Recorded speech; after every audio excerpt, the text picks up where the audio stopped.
네, 발표를 시작하도록 하겠습니다.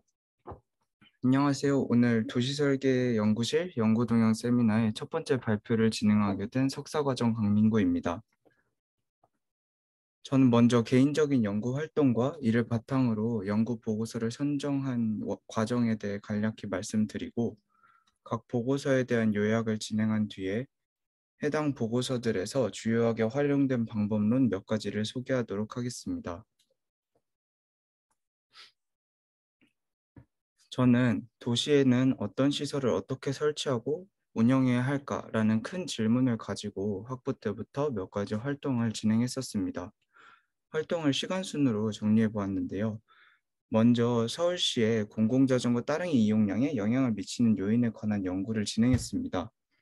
당시 공공자전거에 대한 GIS 데이터와 사회경제적 지표를 활용해 공공자전거 이용량과 영향 요인에 대해서 다중회귀 분석을 시도해 보았었습니다.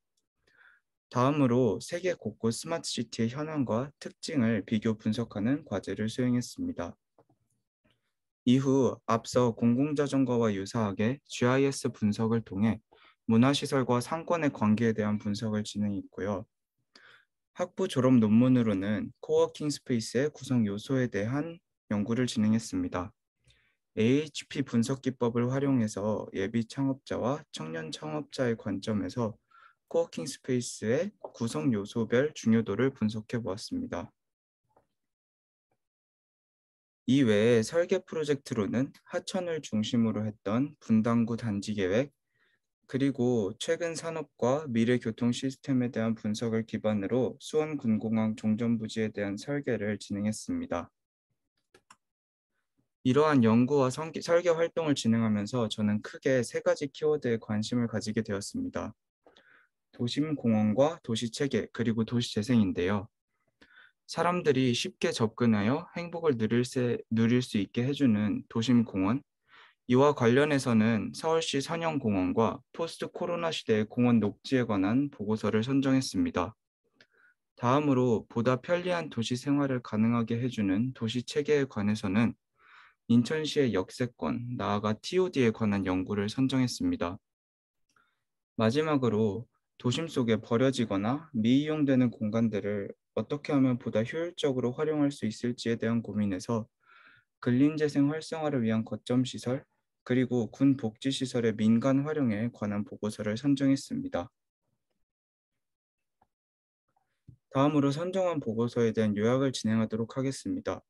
각 보고서별로 연구 목적과 범위, 방법, 내용, 그리고 각 연구별 결론 순으로 발표하겠습니다. 첫 번째 연구는 서울연구원에서 진행한 서울시 도시재생을 통한 선형공원 조성사업 효과 진단과 정책 과제입니다. 먼저 선형공원은 도시재생을 통한 공원 사업의 일종으로 접근성, 그리고 지역 연계 활용 가능성이 높은 공원 유형을 말합니다. 본 연구의 목적은 건축행위 변화, 그리고 지역적 가치에 대한 특징을 분석하고 시민의 체감도 등 통합적인 관점에서 선형공원의 도시재생적 가치를 진단하고 이에 대한 활용 방향성을 제시하는 것이었습니다. 연구 범위는 경의선 숲길, 경춘선 숲길, 그리고 서울로 7017 세 군데로 민선 6, 7기 도시재생을 통해 조성한 선형공원 중 개장 후 일정 기간 시민의 이용이 발생한 공간이었습니다. 분석 범위는 각 선형공원과 그 주변을 포함한 지역 상권과 주거지들을 포함하고 있습니다. 연구 방법은 가장 먼저 선행연구 검토를 통한 선행 사례 분석, 그 이후에 선형공원의 영향인자를 선정하였습니다. 본 연구에서는 비카인즈라는 텍스트 마이닝 기법을 활용해 각 선형공원별로 노출 빈도가 높은 키워드를 찾아내고 이 키워드들로부터 영향인자들을 선정해 나왔습니다. 다음으로 공원 이용객과 지역 주민, 지역 상인 대상으로 본 영향인자들에 대한 설문조사를 통해 선형공원에 대한 인식조사를 실시했습니다. 인식조사는 크게 두 가지, 공원 이용 행태와 즉 사용자들이 그 공원을 어떻게 이용하는지, 그리고 주변 공간에 대한 영향, 선형공원을 도입한 이후 주변에 나타난 변화에 대한 두 가지 주제에 관해 설문조사가 진행되었습니다. 공원 이용 행태의 경우 우측 하단에 보이듯이 포트폴리오 분석을 통해 각 영양 인자별 특징 그리고 장단점을 분석하였습니다. 연구 내용은 다음과 같습니다. 첫 번째로 선형공원에 대한 변화 체감도는 긍정적인 것으로 나타났습니다. 세 곳 모두 선형공원에 인접한 지역뿐만 아니라 기타 지역의 방문객 비율 또한 높았으며 대중교통을 이용한 방문, 그리고 선형공원 내에서도 거점 공간으로 활용되는 시설에 대한 방문 비율이 높았습니다. 주변 지역 상인 응답자들 역시 경의선 숲길의 경우 주변 지역 활성화, 그리고 나머지 두 곳은 주거 환경 개선에 대해 긍정적인 반응을 보였습니다. 두 번째로 포트폴리오 분석을 바탕으로 알아본 중점 개선 영역이 있었습니다. 경의선 숲길의 경우에는 중점 개선 영역이 나타나지 않았지만 경춘선 숲길의 경우 주차시설, 그리고 서울로 7017은 문화시설을 중점적으로 개선해야 함을 알 수 있었습니다. 우측에 보시면 다음과 같이 각 영양 인자별로 그리고 각 선형 공원별로 설문 응답자들이 어느 정도의 점수를 나타냈는지 볼 수 있습니다. 세 번째로 지역 상인들에 대한 설문조사 결과인데요. 여기서 해당 지역들의 젠트리피케이션이 나타났음을 확인할 수 있었습니다. 왜냐하면 대부분의 상인들이 매출 그리고 수익의 상승 체감도보다 해당 상권의 임대료 상승 체감도를 높게 느꼈다는 결과가 나타났기 때문입니다. 네 번째로는 선형 공원들이 경관 개선의 촉매제로 작용했음을 알 수 있었습니다. 경의선 숲길과 경춘선 숲길은 공원 준공 시점에 주변에 신축 건설이 활발히 진행되었으며 준공 이전에는 주택, 그리고 준공 이후에는 편의생활 관련 시설들이 많이 지어졌음을 알 수 있었습니다. 또한 두 지역 모두 준공 당시에 집가 상승률이 평소보다 그리고 서울의 타 지역보다 높게 관측됨을 알 수 있었습니다. 마지막으로 설문조사 결과를 바탕으로 연구원에서는 거점 공간 특화가 필요하다고 주장했습니다. 세 선형공원 모두 거점 공간이 가장 중요한 공간으로 나타났지만 그 거점 공간과 연계한 보조적인 거점 공간, 그리고 지역 문화 혹은 이벤트와의 연계가 부족하다는 설문 결과를 통해 이러한 부분에 대한 보완이 전체적으로 필요하다고 강조했습니다. 본 연구는 이러한 분석 결과를 바탕으로 선형공원 전반에 대한 설계 그리고 운영 개선 방안을 제시하며 맺게 됩니다. 운영 부분에서는 문화활동 증진, 수목관리, 그리고 반려견 관리에 대한 개선, 설계 부분에서는 거점 공간의 특화, 주차장 보행통로, 자전거 도로 등 교통 통행의 개선, 그리고 다양한 이용자를 고려한 공간 구획과 동선 계획을 제안하였습니다. 두 번째 연구는 아우리에서 진행한 포스트 코로나 시대의 생활권 공원 녹지 개선 방안에 관한 연구입니다. 생활권 공원 녹지를 함은 우리가 생활하면서 필수 생활 범위 내에 있는 접근성이 높고 공적 녹지를 포함한 공간과 시설을 의미합니다. 본 연구의 목적은 팬데믹 발생 전후의 생활권 공원 녹지의 이용 행태 변화 분석을 통해 포스트 코로나 시대에 대응하여 생활권 공원 녹지에 대한 개선 방안을 제시하고자 하였습니다. 본 연구의 공간적 범위는 기성 도시 중에서는 서울시 송파구, 신도시 중에서는 위례 신도시를 선정했습니다. 대상지를 선정한 이유는 크게 네 가지가 있었는데요. 먼저 이 두 곳 모두 다양한 유형의 생활권 공원 녹지를 포함하고 있었으며 인구 계층 역시 다양하게 거주하고 있었습니다. 또한 당시 타 지역에 비해 코로나 확진자 수가 상대적으로 많았으며 해당 지역에서는 공원 이용 등 외부 활동 또한 비교적 많았습니다. 본 연구의 시간적 범위는 비포 코로나로 2019년도, 발생 직후인 2020년도, 그리고 위드 코로나 시기였던 2021년을 포함하고 있습니다. 연구 방법은 다음과 같습니다. 먼저 통신사의 시그널 데이터를 활용하여 모빌리티 변화 분석을 실시하고 이 모빌리티와 사회경제적 지표를 바탕으로 다중회귀와 군집 분석을 활용해 변화 영향 요인을 분석했습니다. 오른쪽에 보시면 모빌리티 데이터를 바탕으로 각 지역별로 얼마나 많은 보행량이 발생했는지, 그리고 이에 대한 버퍼 분석과 네트워크 분석 등의 GIS 분석을 통해 각 지역별 공원의 서비스 수준을 분석한 내용을 보실 수 있습니다. 다음으로 문헌 조사를 통한 개선 요소 도출 및 AHP와 IPA 분석을 통해 개선 요소를 분석했습니다. 앞서 찾은 영향 요인 중에서 특히 개선해야 할 부분이 무엇인지, 무시해도 되는 부분은 무엇인지에 대한 분석을 실시한 것입니다. 다음으로 이러한 분석 결과를 바탕으로 포스트 코로나 대응 개선 가이드라인과 관련 법 제도 개선 방안을 제안했습니다. 연구 내용입니다. 첫 번째로 앞서 말씀드린 대로 통신사 데이터를 이용해 모빌리티 분석을 실시했는데요. 우측에 보시면 붉은색으로 표시된 다양한 집 또는 직장 중심의 보행 기반 이동 행태들을 보실 수 있습니다. 이러한 모빌리티에 대한 분석 결과 거주지 주변 500m 내에서의 활동량이 증가했으며 집 그리고 직장 중심의 보행 기반 생활권 공원 녹지 이동량 역시 모두 증가했음을 알 수 있었습니다. 또한 공원 녹지 서비스 수준이 높은 지역일수록 보행 이동량이 많았으며 생활권 공원 녹지는 사회 경제적 지위와 공원 녹지 서비스 수준 등을 기반으로 크게 5가지 군집으로 분류됨을 알 수 있었습니다. 연구원에서는 오른쪽 하단에 보이는 것과 같이 5가지 군집으로 생활권 공원 녹지를 분류했는데요. 이렇게 분류한 내용을 바탕으로 이후에 개선 요소 그리고 그 세부적인 개선 방안을 제안하는 형식의 연구를 진행했습니다. 두 번째로 개선 요소 분석을 실시했습니다.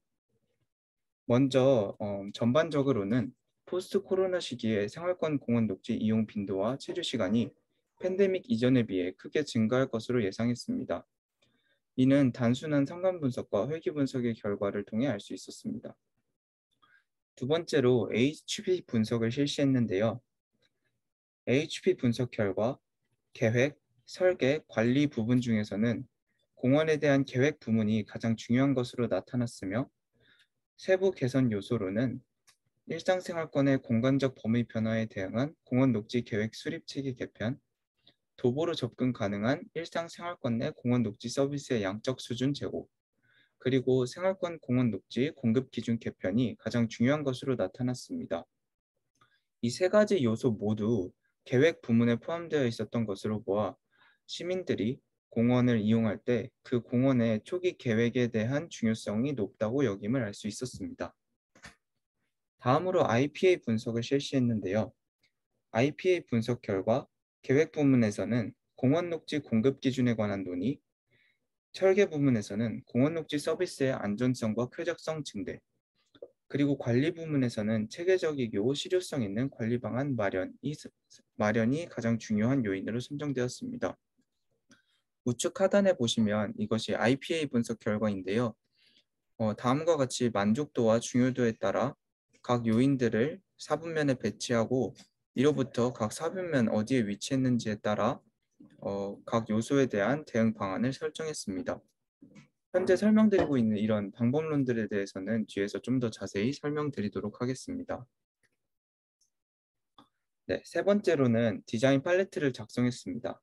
앞서 말씀드린 개선 요소 분석 결과를 토대로 계획, 설계, 관리 세 부문별 가이드라인을 제시하고 5가지 군집별로 주요 공원을 선정하여 이에 대한 세부적인 가이드라인을 제시했습니다. 우측 상단에 보시면 군집별로 주요 개선 요소들이 무엇인지 표시한 것을 확인할 수 있고요. 이러한 내용을 바탕으로 하단에서 특정 사이트를 선정해서 그 사이트마다 주요 개선 사항과 앞으로 더 이 공원에 대한 이용도를 높일 수 있는 컨셉을 제안했습니다. 이제 우측에 보이시는 게 디자인 팔레트인데 다음과 같이 현 상황과 이에 대한 개선 방향을 이렇게 일러스트로 제안을 했습니다. 본 연구에서 아쉬웠던 부분은 이렇게 제안한 부분이 뭔가 단순한 일러스트에 그치고 시범 적용한 곳이나 그 시범 적용 결과는 아직 찾아볼 수 없었다는 점이 아쉬운 부분으로 남습니다. 네, 이처럼 본 연구는 앞서 앞서 분석한 결과를 바탕으로 이렇게 디자인 팔레트를 바탕으로 여러 군집별 생활권 공원 녹지에 대해 계획 설계 관리 차원의 개선 방안을 제안하면서 마무리를 맺었습니다. 세 번째 연구는 인천연구원에서 진행한 TOD를 위한 인천시 역세권 현황과 특성 연구입니다. 먼저 TOD란 서울 철도 등 지역교통 체계를 따라 전략적 지점에 다양한 시설들과 함께 중고미래 주거를 복합 개발하여 집중시키는 개발로 국내에서는 역세권 개발에 무게를 두고 TOD를 바라보고 있습니다. 본 연구의 목적은 인천시의 역사적인 역세권의 현황과 변화 양상 분석을 통해 공간적 위계와 특성을 도출함으로써 인천시 역세권의 향후 활용을 위한 기초 자료를 구축하고자 했습니다. 여기서 나아가 인천시 TOD의 의미를 생각해보고 향후 인천시 TOD를 위한 공간 구조 재편을 위해 역세권 특화 방안을 제안했습니다. 당연하게도 연구 범위는 인천광역시 내에 있는 인천 1, 2호선과 경인선의 각 역들 그리고 하단에 보이듯이 버퍼로 정한 그 역별 주변 지역을 포함하고 있습니다. 연구 방법은 첫 번째로 기초적인 사회경제적 통계 자료를 활용해 역세권, 노선, 그리고 지역별 사회경제적 특성 변화를 분석했습니다. 다음으로 이러한 특성 변화 분석을 바탕으로 역세권의 활성화 지표와 토지 이용 현황 자료를 구축하고 군집 분석을 통해 이 역세권을 유형별로 분류했습니다. 이후 활성화 위계별 특성, 노선과 승하차 특성, 그리고 토지 이용 특성을 활용해 군집별 특성을 분석하고 이러한 군집마다 적절한 관리 및 개선 방향을 제안했습니다. 연구 내용입니다. 첫 번째로 인천시 역세권의 역사적인 변화 양상을 분석했습니다. 우선 인천시의 역세권의 경우 역의 유무보다 인천시 역세권에서 인구의 경우에는 역의 유무보다는 개발 사업의 유무에 더 큰 영향을 받음을 확인했습니다.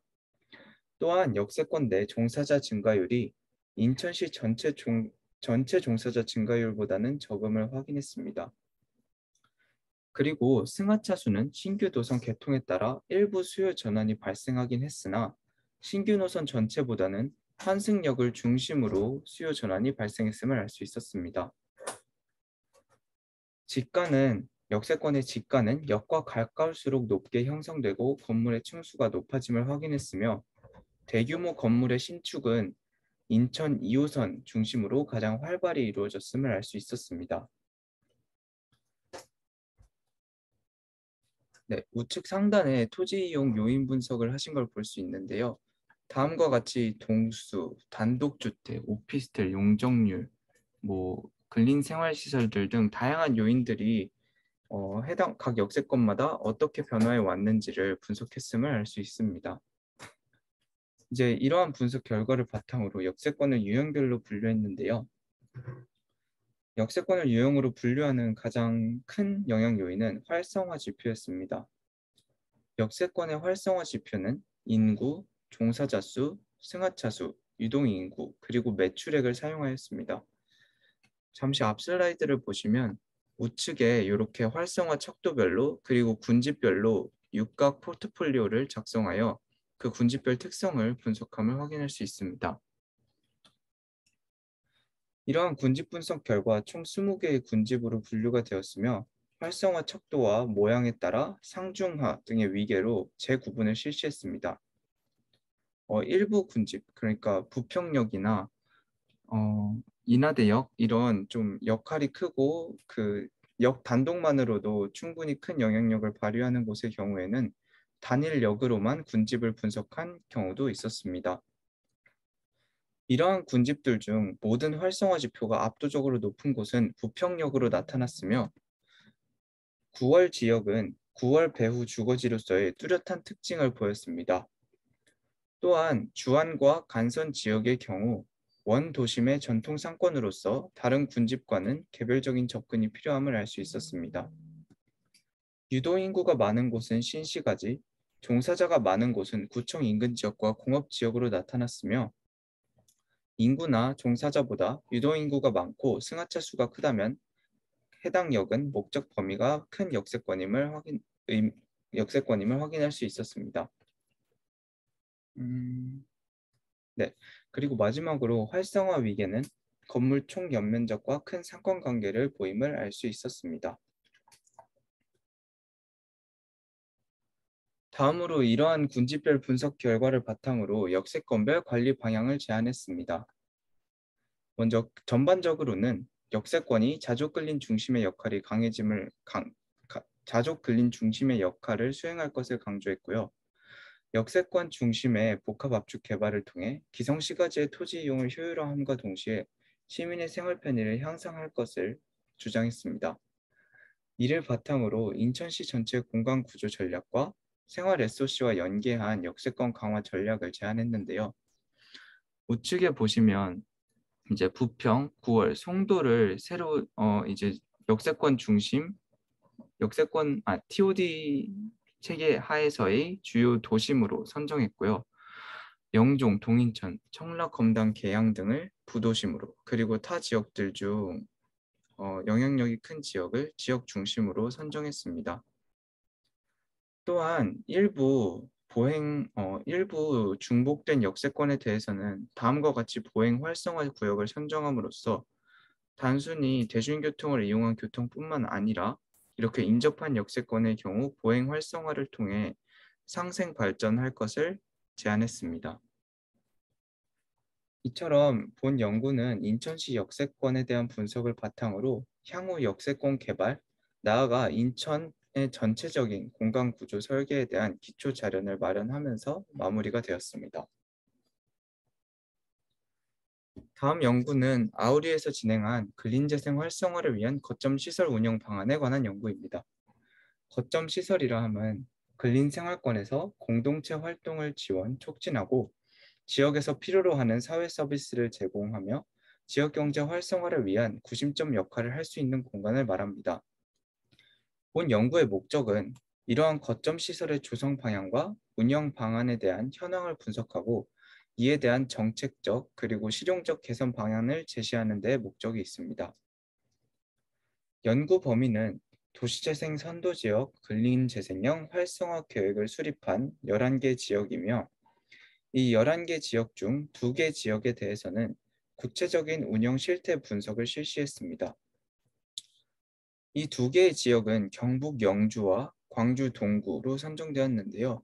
다음과 같이 본 연구에서 설정한 기준, 그리고 그 기준에 대해 해당 두 지역이 다양한 면에서 부합하여 이 두 지역에 대해서 별도의 구체적인 운영 실태 분석을 실시했음을 알 수 있습니다. 연구 방법은 다음과 같습니다. 먼저 문헌 조사를 통해 도시재생 거점 시설의 정의와 역할을 조사하고 기초 통계 자료를 활용하여 도시재생 선도 지역의 환경적 그리고 사회경제적 변화 양상을 분석했습니다. 다음으로 도시재생 사업 주체, 주민, 민간단체 등에 대한 면담 조사를 통해 거점 시설 운영 실태를 파악했고요. 이러한 운영 실태 파악 결과를 바탕으로 전문가, 전문기관과의 협업을 통해 개선 방향을 도출했습니다.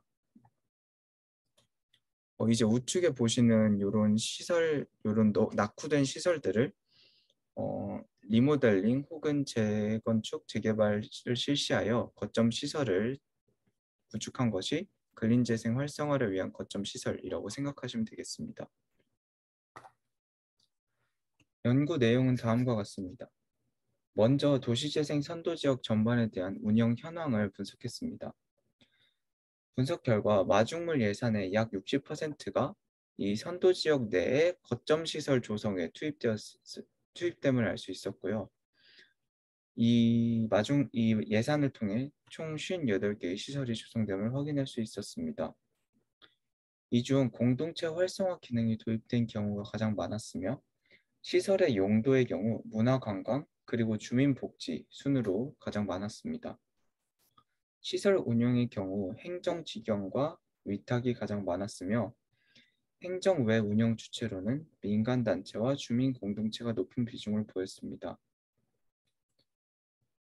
여기서 또 한 가지 연구 결과 아쉬운 부분으로 나타난 것은 시설 운영비를 지자체에서 조달받고 있는 경우가 36개로 매우 많았는데 이에 비해 자체적으로 마련하는 경우는 14개로 상대적으로 적음을 알 수 있었습니다.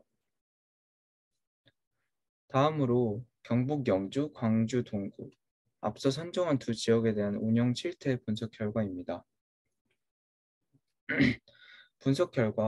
설문조사 결과 주민 욕구, 지역 현안에 따라 유연하게 대응할 수 있는 계획 수립과 사업 추진 전략이 필요함을 알 수 있었고요. 거점 시설의 입지와 규모, 공간 구성의 경우 활용도 증진과 주변 지역으로의 낙수효과 창출로 이어지므로 이러한 요소들에 대한 중점적인 검토가 선행되어야 함을 강조했습니다. 특히 인구 감소와 고령화가 심한 지방 도시는 다양한 운영 방식과 주민 참여 방식을 모색하여 해당 지역의 거점 시설에 대한 지속 가능성을 높여야 함을 확인했습니다. 네, 이러한 분석 결과를 바탕으로 거점 시설 조성 원칙, 그리고 운영 방안, 그리고 거버넌스에 대한 전체적인 구축 방안을 제안했습니다. 어, 자세한 내용보다 이제 우측을 보시면 다음과 같이 거점 시설을 조성하기 위해 전체적으로 어떠한 절차를 따라야 하는지, 그리고 각 거점 시설마다 운영 주체와 운영 방식을 어떤 식으로 결정하면 좋을지 이렇게 도표로 작성하였습니다. 마지막으로 해당 본 연구에서 중점적으로 연구한 두 지역뿐만 아니라 이제 최근에 그리고 향후 국비 지원이 종료되는 거점 시설에 대한 운영 가이드라인 마련을 위해 지속적인 분석과 전략 수립이 필요함을 강조했습니다. 이게 말씀드리자면 앞서 보신 게 이제 시설 운영비를 지자체에서 조달받고 있는 경우가 많고 자체적으로 마련하는 경우가 적다 그랬는데 이러한 시설 운영비가 이제 국비 지원이 종료된 이후에 또 거점 시설이 운영되기 위해서는 각 거점 시설별로 세부적인 운영 가이드라인이 필요하다는 점을 이야기한 것입니다. 마지막 연구는 국토연구원에서 진행한 도시 내 군 복지시설의 민간 활용 제고를 통한 상생협력 강화 방안입니다. 군 복지시설이란 군인과 가족의 복지를 증진하기 위해 국방부 장관이 운영하는 군인 자녀 기숙사, 매점 및 영내 주유소, 복지회관, 휴양소, 그리고 콘도미니엄 등의 시설을 의미합니다. 이제 우측에 보시면 도심에 혹은 인근 지역 혹은 군 부지 주변에 이렇게 어, 군인들과 그 가족들을 위한 군 복지 시설이 입지에 있음을 알 수 있습니다.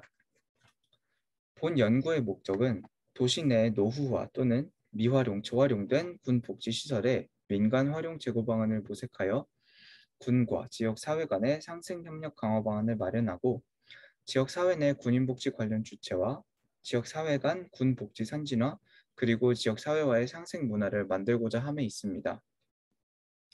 연구 범위는 9가지 군 복지 시설로 이 9가지 군 복지 시설의 민간 활용 제고 방안을 제안했으며 계룡 스파텔 한개소에 대해서는 구체적인 시범 사업까지 제안하였습니다. 음, 오른쪽에 보시듯이 군 복지 시설이 재활용되는 경우의 예시로 토지의 재활용이 있는데요. 다음과 같이 군 복지 시설을 낮은 층고의 건물로 건설함으로써 해당 인근 부지의 용적률을 충분히 활용하지 못하는 다음과 같은 경우가 발생하는 것을 알 수 있습니다. 네. 본 연구의 연구 방법은 먼저 구체적인 사례에 대한 현장 실증 연구를 실시하고 관련 주체 간의 협의 그리고 이용자들의 의견을 청취했습니다. 이후 민관군, 지자체 그리고 관리 주체의 수요와 요구를 파악하기 위해 설문조사와 인터뷰를 실시했고요. 이러한 조사 결과를 바탕으로 세미나와 토론회를 개최하여 의견을 교류했습니다. 연구 내용입니다. 먼저 본 연구에서는 군 복지 시설이 군 복지시설을 왜 민간 활용을 실시해야 되는지에 대한 필요성을 강조했습니다. 군의 입장에서는 군 복지시설의 노후화와 단일 기능 등 현재 아쉬운 부분에 대한 현재 복지 서비스의 단점에 대한 재고가 필요함을 알 수 있었고요. 지역사회의 경우에는 지역사회 입장에서는 도시 내 한정된 토지를 효율적으로 활용함으로써 음, 민군이 상생하는 협력 전략을 만들어 나갈 수 있음을 이야기했습니다. 특히 본 연구에서 분석한 현 군 복지시설의 문제점은 첫 번째로 민간 활용을 위한 구체적인 협의 대상이 없다는 점, 그리고 협의 대상이 존재하더라도 민간의 제안을 과감히 수용할 수 있는 군사시설, 그리고 소통 창구가 없다는 점을 꼽았습니다. 뿐만 아니라 국유재산, 즉 군복지시설이라는 국유재산의 개발에 대해서는 민간이나 지자체 입장에서 주도적으로 사업을 추진하기 어렵다는 점이 있었으며, 이를 위해 군과 지자체, 민간이 협력할 수 있는 제도적 기반 자체가 결여됨을 확인했습니다. 이러한 문제점을 극복한 경우 군 복지 시설을 어떻게 민간 활용할 수 있을지에 대한 방안을 제안했는데요. 우측 상단에 보이듯이 군 복지 시설의 민간 활용 유형은 민간 활용 대상과 기능 유지 여부에 따라 네 가지로 분류됨을 알 수 있습니다. 부지 전체 혹은 시설물 혹은 그 부지 내에 있는 시설물에 대해 기능을 추가적으로 변경하거나 기존 기능을 유지하는 방향으로 네 가지 방향의 개발이 존재합니다. 보다 구체적으로 개발 유형에 대해 살펴보면 용적률이 낮은 지역에 대해 용적률을 높이는 방향, 건폐율이 낮은 지역에 대해 건폐율을 높이는 방향, 노후화된 건물을 리모델링하여 활용도를 높이는 방향, 그리고 인근 토지 이용과 그 맥락이 맞지 않는 경우 군 복지 시설을 아예 이전하고 해당 지역을 새롭게 개발하는 방향이 있으며, 마지막으로 군 복지 시설이 인근 시설과 함께 활용되고 있는 경우에는 이 전체적인 시설과 부지에 대한 통합 개발을 실시하는 5가지 유형을 제안했습니다. 이러한 조사 결과를 바탕으로 대전 계룡 스파텔에 대한 시범 사업을 제안했는데요. 우측의 그림을 보시면 다음과 같이 대전 시내에 계룡 스파텔에 거대한 군 복지 시설이 입지해 있음을 알 수 있었습니다. 딱 보시기에도 해당 지역이 인접한 지역에 비해 건폐율이 매우 낮고 오픈 스페이스가 많음을 확인할 수 있었는데요. 이러한 부지에 대해 본 연구에서는 3가지의 대안을 제시했습니다. 그중 큼직하게 2가지 대안을 아래에 2가지 대안을 하단에 삽입하였는데요. 소극적인 개발의 예시로는 상단에 보이는 오픈 스페이스는 모두 유지하되 민간이 활용할 수 있는 일부 건물을 증축함으로써 민간과 군이 모두 활용할 수 있는 어, 군 복지 시설을 수립하고자 했습니다. 그리고 이에 대한 보다 적극적인 개발의 예시로는 오픈 스페이스 토지 전반을 신규 개발함으로써 해당 부지를 인접한 지역과 같이 높은 건폐율, 용적률의 새로운 복합 개발 용지로 활용할 것을 제안했습니다. 본 연구의 결론은 다음과 같습니다. 군의 한정된 예산으로 군 복지시설의 현대화와 시설 확충을 실시하기에는 한계가 있으므로 민간 자본을 적극적으로 유치할 필요가 있으며, 민간의 수요가 있는 시설에 대해서는 과감히 민간의 제안을 받아들이는 군의 혁신적 정책 전환이 필요함을 강조하며, 이러한 시설에 대한 가칭의 어떤 시스템을 제안하면서 본 연구를 마무리하였습니다. 네, 지금까지 5가지 연구에 대한 요약을 진행했고요. 이제 이 해당 연구들에서 중복되어서 혹은 주요하게 사용된 3가지 방법론에 대해 설명하도록 하겠습니다. 3가지 방법론은 IPA 분석, GIS 분석, 그리고 군집 분석입니다. 먼저 IPA 분석은 상품이나 서비스에 대한 이용자의 만족을 측정하기 위해 각 속성의 이용 전 중요도, 그리고 이용 후의 만족도를 평가함으로써 각 속성의 상대적 중요도와 청취도를 동시에 비교 분석하는 평가 기법입니다. 하단에 이렇게 X축, Y축 사분면을 보시면 X축의 만족도, Y축의 중요도를 기입하고 4개의 영역으로 분류함을 확인할 수 있습니다.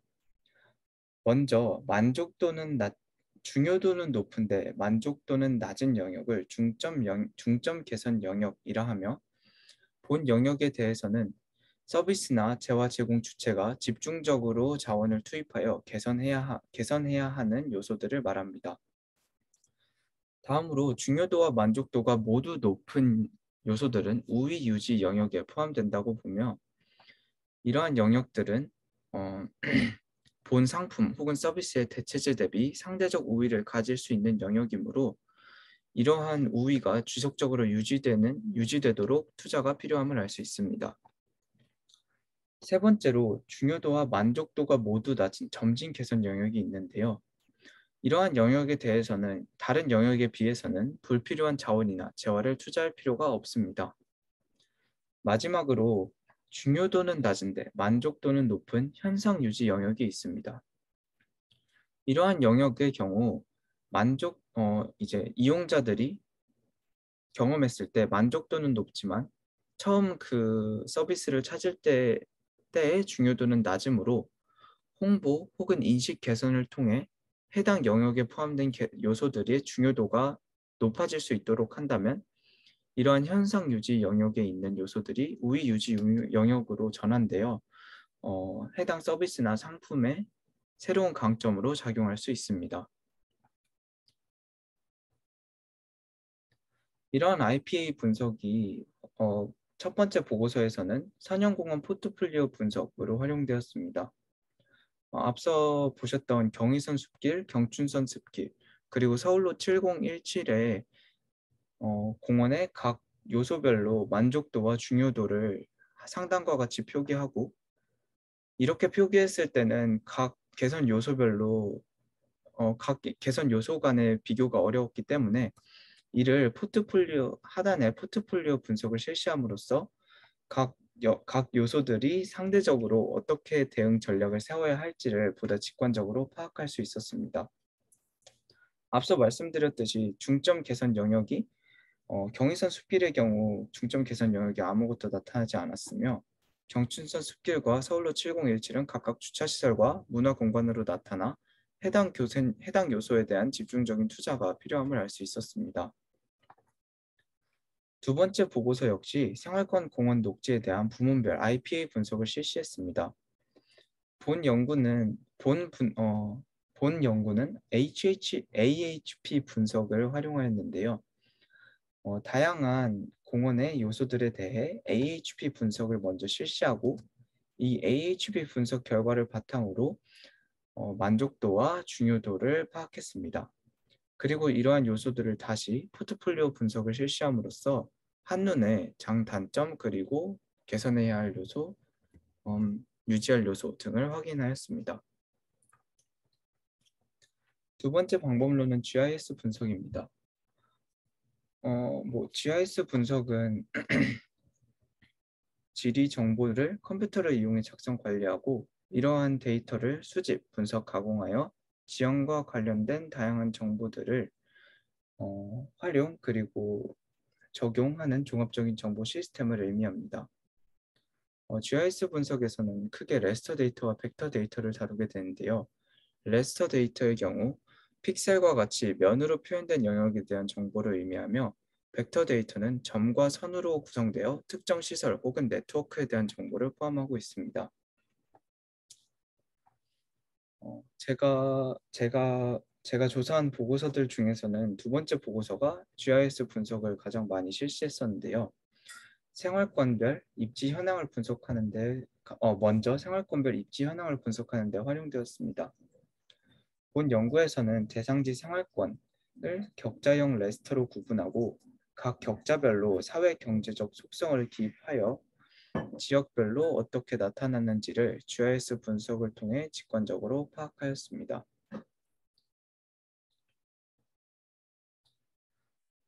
그리고 생활권 모빌리티 변화 역시 GIS 데이터를 바탕으로 분석을 실시했는데요. 이 경우에는 앞선 격자와 달리 어, 벡터 데이터에 대한 네트워크 분석이 실시됨을 알 수 있었습니다. 본 연구에서는 이러한 벡터 데이터를 다시 생활권 격자별 레스터 데이터로 전환하여 생활권별 비교 분석이 가능하도록 GIS 분석을 실시했습니다. 다음으로 앞서 파악한 사회경제적 지표 그리고 생활권 모빌리티 변화 분석을 바탕으로 공원 녹지 서비스 수준까지 분석하였는데요. 앞서 설정한 생활권별 레스터에 대해 공원 녹지 서비스 수준 분석을 실시했습니다. 서비스 수준 분석의 경우 네트워크 분석과 버퍼 분석 두 가지를 실시했는데요. 네트워크 분석의 경우에는 각 공원 녹지에 대해 보행자가 도로를 통한 접근성을 기준으로 서비스 수준 분석을 실시했습니다. 그러니까 생활권 공원 녹지별로 단순히 인접한 녹지들을 묶는 게 아니라 각 녹지마다 이용자들이 도로를 통해 어떻게 접근할 수 있는지, 그러니까 지도 어플을 통해 길 찾기를 하는 방향으로 뭐 5분 이내 혹은 10분 이내 접근할 수 있는 영역들을 분석했고요. 하단의 버퍼 분석의 경우에는 격자를 형성해서 그 각 격자별로 단순히 입지만을 바탕으로 그 격자별 수치적 특성을 기준으로 분석을 실시했습니다.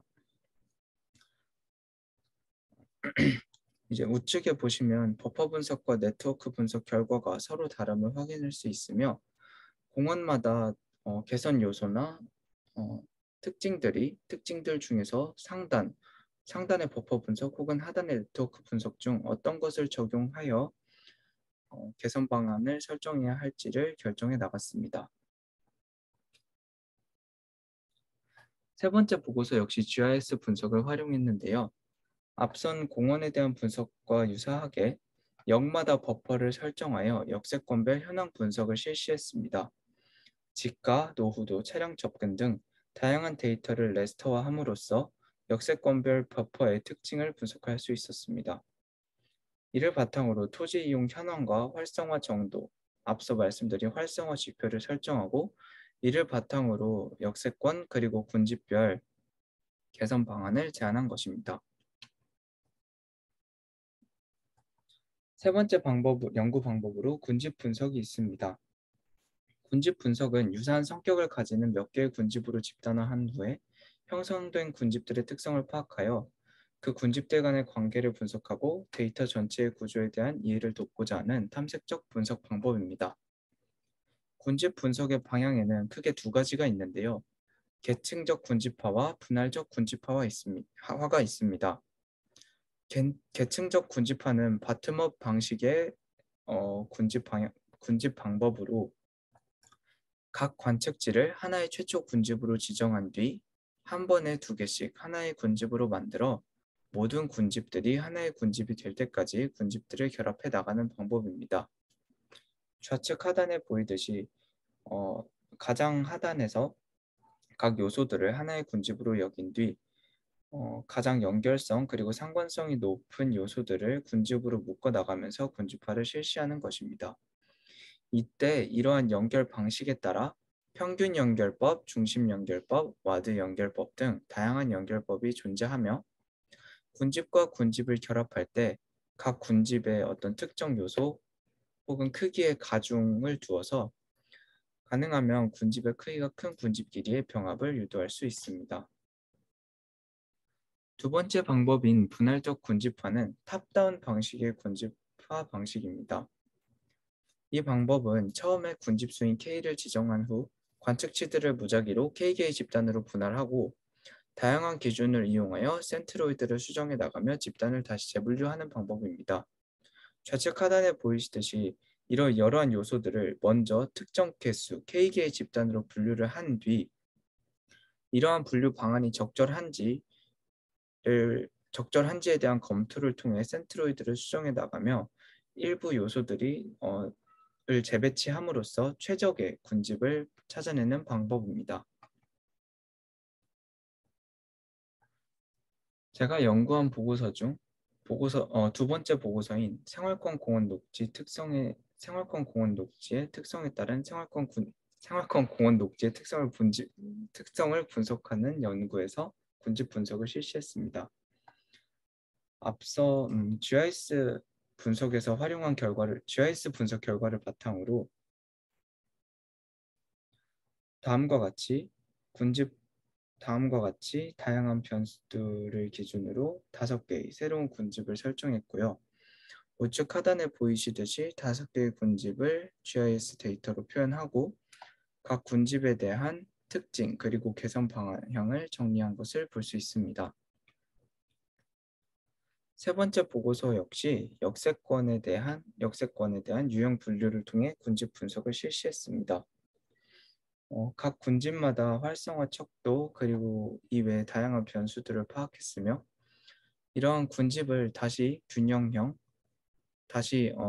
균형형, 승하차 적응, 그리고 인구, 종사자에 비해 유동인구 많음 등의 특징, 그리고 위계별로 재구분을 실시하여 군집을 한 번 나눈 뒤 또다시 군집들을 특성별로 묶어 나가는 방식으로 보다 구체적이고 다양한 개선 방안을 제시했습니다. 본 연구에서는 와드 연결법을 활용하여 바텀업 방식의 군집 분석을 실시했음을 알 수 있었습니다. 네, 이렇게 세 가지 방법론에 대한 설명까지 마쳤는데요. 제가 개인적으로 느끼기에 앞서 말씀드린 세 가지 연구의 경우 IPA, GIS, 그리고 군집 분석 등 정량적이고 수치적인 분석을 적극적으로 활용하여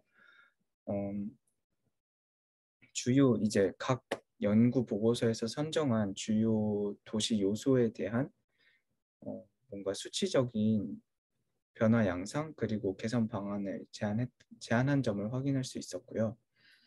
하단에 도시 재생과 관련된 두 가지 연구의 경우 현황 분석과 설문조사를 중심으로 좀 더 정성적이고 좀 더 특정한 사이트를 선정하여 좀 정성적인 설계 방향, 개선 방안을 제시했음을 알 수 있었습니다. 네, 이상으로 제 연구 동향 세미나에 대한 발표를 마치도록 하겠습니다. 감사합니다.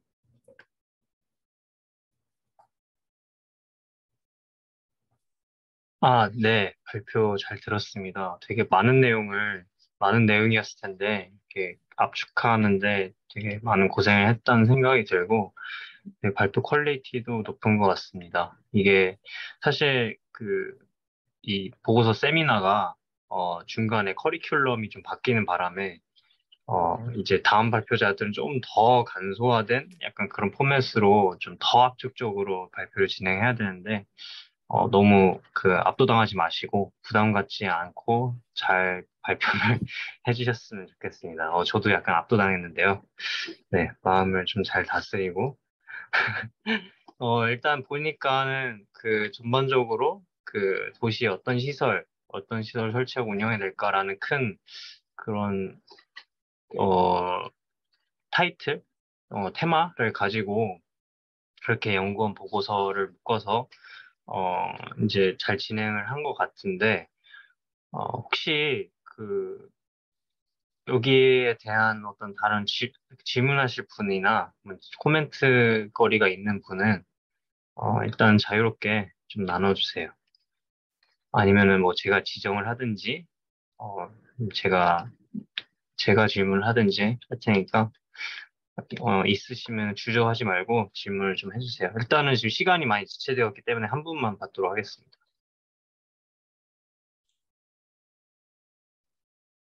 어, 솔직히 약간 역시 한 달 전에 온 정성을 다해서 만든 발표 자료라서 그런지 이제 민고 바로 뒷발표자가 전데 굉장히 많이 복잡해지는 퀄리티 좋은 발표 자료 너무 멋있었습니다.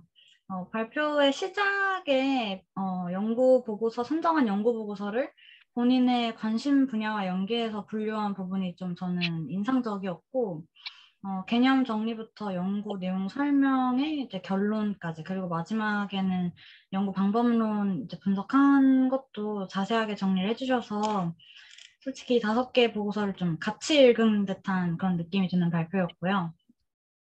혹시 민구 학생이 본 이렇게 5가지 연구 보고서 가운데 좀 가장 관심 깊게 본 보고서가 있거나 있다면 왜 그 보고서를 가장 관심 있게 봤는지 혹시 간단하게 말씀해 주실 수 있나요?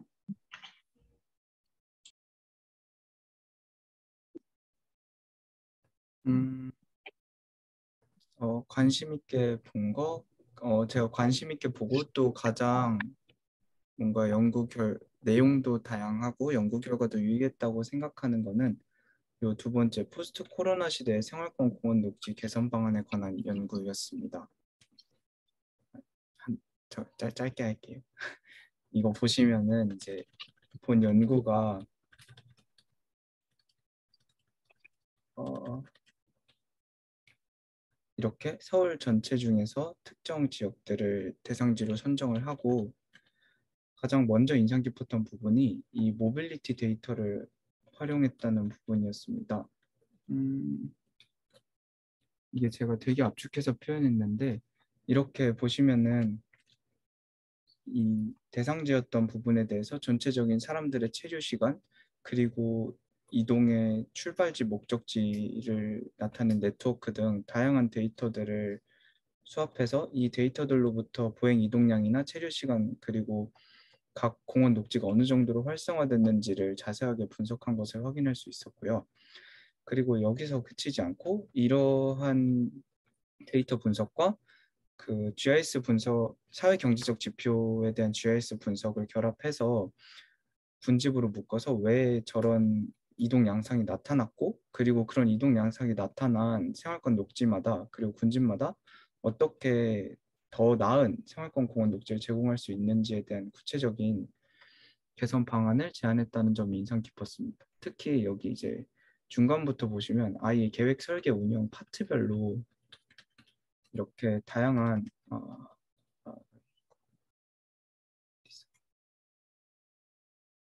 디자인 팔레트를 이렇게 제공을 했어요. 네. 앞서선 한 가지만 보여드렸는데 거의 한 10군데에서 20군데에 가까운 곳에 대해서 이렇게 현황과 단점, 보완점, 그리고 앞으로 어떻게 바꿔나가면 좋을지에 대한 팔레트까지 제시했다는 점에서 저는 이 연구가 오픈 스페이스 그리고 생활권 공원 녹지라는 요소에 대해서 현황 그리고 앞으로의 개선 방향까지 가장 잘 정리한 보고서라서 제가 선정한 보고서들 중엔 이 보고서를 읽어보시길 가장 추천드리는 바입니다. 감사합니다. 아, 네. 보고서 추천까지 받고 아주 발표 열심히 준비한 것 같아서 어, 되게 다들 그 많은 인사이트를 얻었을 것 같고요. 혹시 교수님 코멘트 하실 부분이 있으실까요? 교수님 코멘트 하실 부분이 없으시면은 바로 다음 발표자로 넘어가도록 하겠습니다. 네, 다음 발표 김예근 학생 진행해 주세요.